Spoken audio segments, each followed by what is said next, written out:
मंत्री भरत गोगावले हे नाराज असल्याचं समजतंय। एका कार्यक्रमाच्या निमंत्रण पत्रिकेमध्ये नाव नसल्यानं ते नाराज असल्याची माहिती मिळतेय आणि याच अनुषंगानं हक्कभंग आणणार असल्याची प्रतिक्रिया मंत्री भरत गोगावले यांनी दिलेली आहे।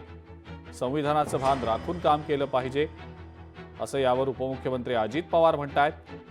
गोगावलेंनी व्यक्त केलेल्या नाराजीवर उपमुख्यमंत्री अजित पवार यांनी संयमी प्रतिक्रिया दिलेली आहे।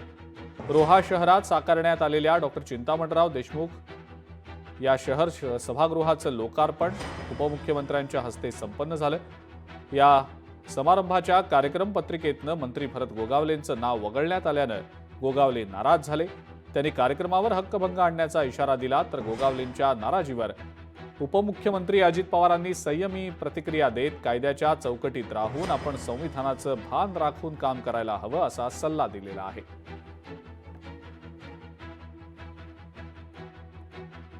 त्या संदर्भामध्ये आम्ही आज एक चांगली सुरुवात इथं झालेली आहे। माझी सगळ्या पत्रकार मित्रांनाही विनंती आहे की मी सुरुवातीला सांगितलं, प्रत्येकाला आपलं आपलं मत व्यक्त करण्याचा अधिकार आहे। कायद्याच्या नियमाच्या चौकटीमध्ये राहून सगळ्यांनी काम करावं हे संविधानाने आपल्याला शिकवलेलं आहे।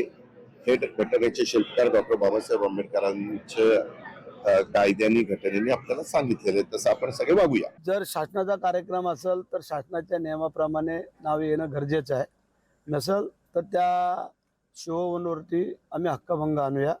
कारण त्यांनी का नाही नाव टाकलं, काय त्याची काय स्वतःची प्रॉपर्टी नाही का कोणाची नाही। जेव्हा आम्ही कार्यक्रम करतो तेव्हा आम्ही त्यांची सगळ्यांची नावं टाकतो, त्यांनी आमच्या पाट्या चेक कराव्यात आणि जर त्यांनी आमचं नाव टाकलं, पत्रिका दिली, आम्ही नाही आलो, तो आमचा पार्ट आहे।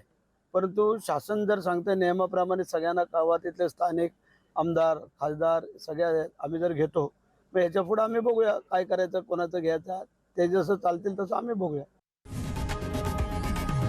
लोकशाही मराठी ऐका, पहा, जागरूक रहा।